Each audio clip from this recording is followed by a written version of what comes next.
지난 시간에 우리가 신라 말의 상황에 대해서 배웠어요. 신라 말은 굉장히 혼란하고 어지러운 시대였죠. 그죠?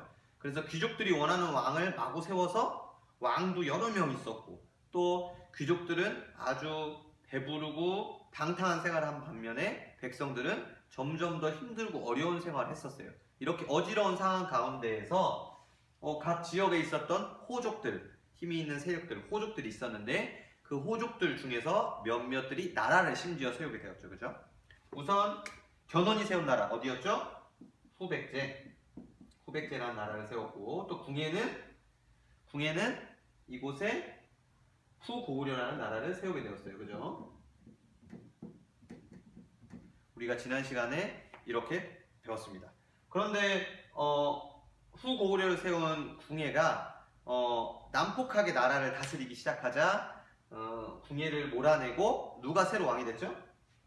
왕건. 그렇죠. 왕건이 왕이 됐어요. 그래서 후고구려의 궁예를 몰아내고 새로운 나라를 세웠는데 그 나라가 바로 고려다.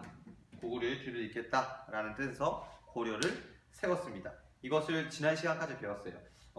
오늘은 무엇을 배울 거냐면, 그러면 결국에 우리는 알고 있잖아요. 어느 나라가 통일했죠?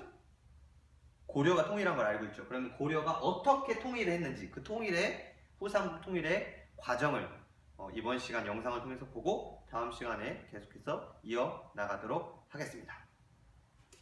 자, 고려는 후삼국 통일을 위해서 신라랑은 친밀한 관계를 유지했어요.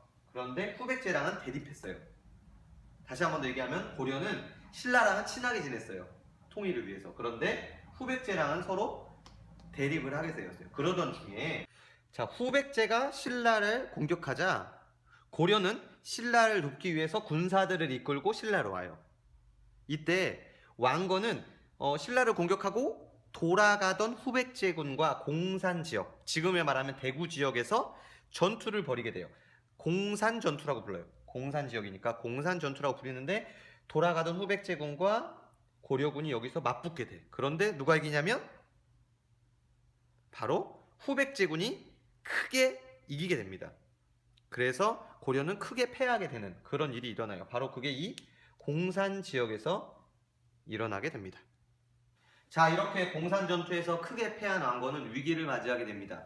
하지만 왕건을 도와줄 그럴 세력들이 있었습니다. 그 세력이 무엇인지는 다음 영상에서 나오게 될 겁니다. 그리고 열심히 왕건이 힘을 길러서 다시 한번 후백제군과 다시 전투를 하게 되죠. 그 내용을 한번 보겠습니다. 왕건이 고려를 건국한 다음 이 공산전투에서 후백제의 견훤에게 아주 크게 패했던 사건, 여러분 기억하시나요?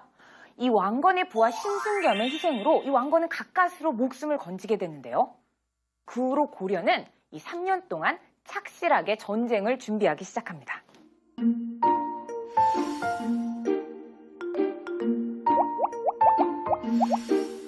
고려는 930년, 바로 지금의 안동 고창에서 이 후백제의 견훤과 다시 한번 맞붙게 되는데요. 자, 이번 전투에서의 승자는 과연 누구이고, 또 이 계속되는 후삼국의 전쟁은 어떻게 끝이 날까요? 고려와 후백제의 전쟁. 군사력으로만 보면 후백제군이 더 유리한 상황이었죠. 하지만 고려에게는 든든한 지원자가 있었습니다. 바로 호족들이었죠. 전투가 벌어지자 지방의 호족들이 군사들을 이끌고 고려군을 도우러 온 것이죠. 이렇게 힘을 얻은 고려는 후백제를 크게 물리치게 됩니다. 이때 후백제와 고려 사이에서 눈치를 보던 많은 호족 세력들이 고려에 항복해왔죠.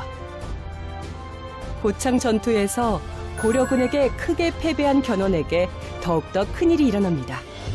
바로 견훤의 큰아들 신검의 반란인데요. 왜냐하면 견훤이 첫째인 신검 대신 막내 동생인 금강에게 왕위를 물려주려 했기 때문이죠. 어림없지. 왕위는 내 거야. 화가 난 신검은 금강을 죽이고 아버지인 견훤을 금산사에 가둡니다. 금산사에 갇혀있던 견훤은 자신을 지키던 군사들에게 술을 먹인 후 탈출해서 고려로 도망칩니다. 큰아들 신검에게 복수를 하려면 고려의 힘을 빌릴 수밖에 없다고 생각한 거죠. 내 이놈 신감!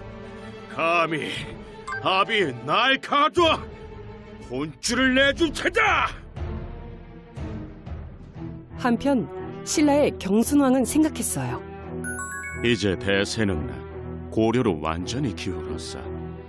이길 수 없는 싸움에 괜히 죄 없는 백성들을 내몰아 죽게 할 수는 없지. 그래서 경순왕은 신하들과 함께 고려로 가 왕건에게 항복을 했습니다. 왕건 역시 항복한 신라의 왕을 예의 있게 대우해 주었죠. 이렇게 천년의 역사를 이어오던 신라는 영영 사라지게 되었습니다. 신라의 항복 후 드디어 왕건은 후백제와 마지막 결전을 벌였는데요. 이 싸움의 견훤은 고려의 편에서 참여했어요. 그리고 936년 마침내 후백제군이 고려군에게 무릎을 꿇고 왕건이 후삼국을 통일하게 됩니다.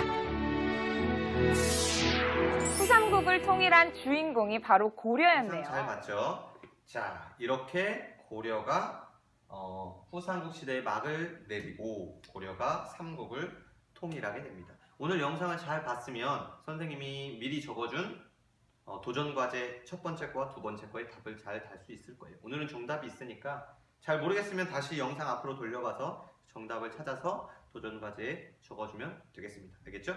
다음 내일 할 수업도 같이 잘 해봅시다. 오늘의 거꾸로 영상 끝입니다.